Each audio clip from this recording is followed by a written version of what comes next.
Let it be a Nick and Jane, and let it be a Mr. Smith, a banker of Nick and Jane. They both keep their money in his bank. That's why we use the title Mr. Smith with respect. Nick really wants to buy, well, let's say Jane's bicycle, but he has no money. More precisely, he has money, but not enough, only $10, while Jane wants $100 for her precious bicycle. That's a problem. What should Nick do? Well, this bicycle is so desirable.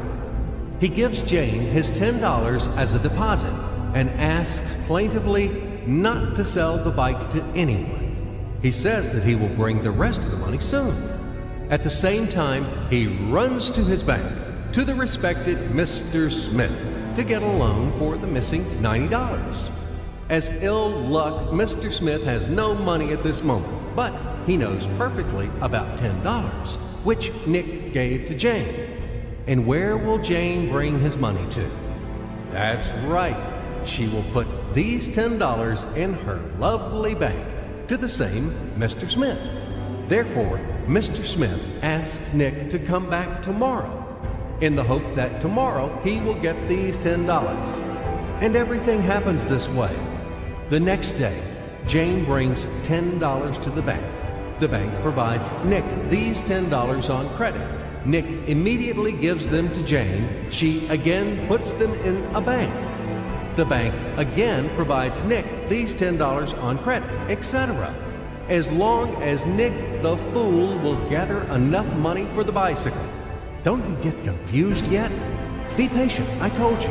These demons have been trying to confuse you during 1,000 years. These damn economists and financiers. But anyway, we will figure everything out. So what do we have in the end? Nick finally got the bike from Jane. Wow!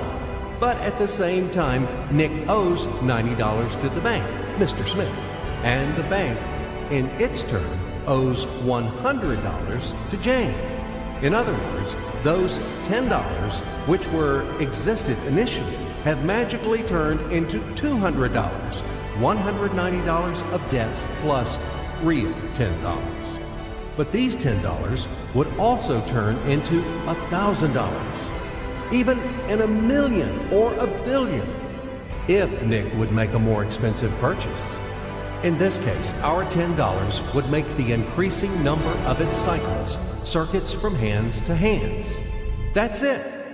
So, what happens in today's world? SOS! It appears that banks also make money out of thin air and multiply them. Not only Fed can produce money, but banks either. In short, everybody can do this, except you and me. We are not in the business at this celebration of life. I would like to print or draw some money as well.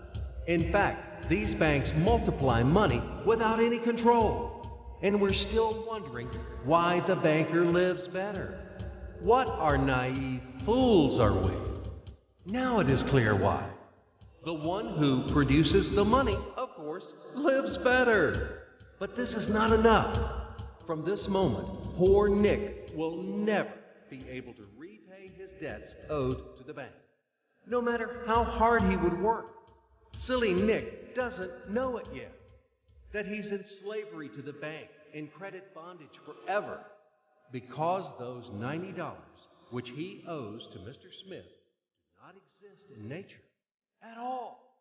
Sly Mr. Smith made his money out of nothing. He created them out of thin air, just one click.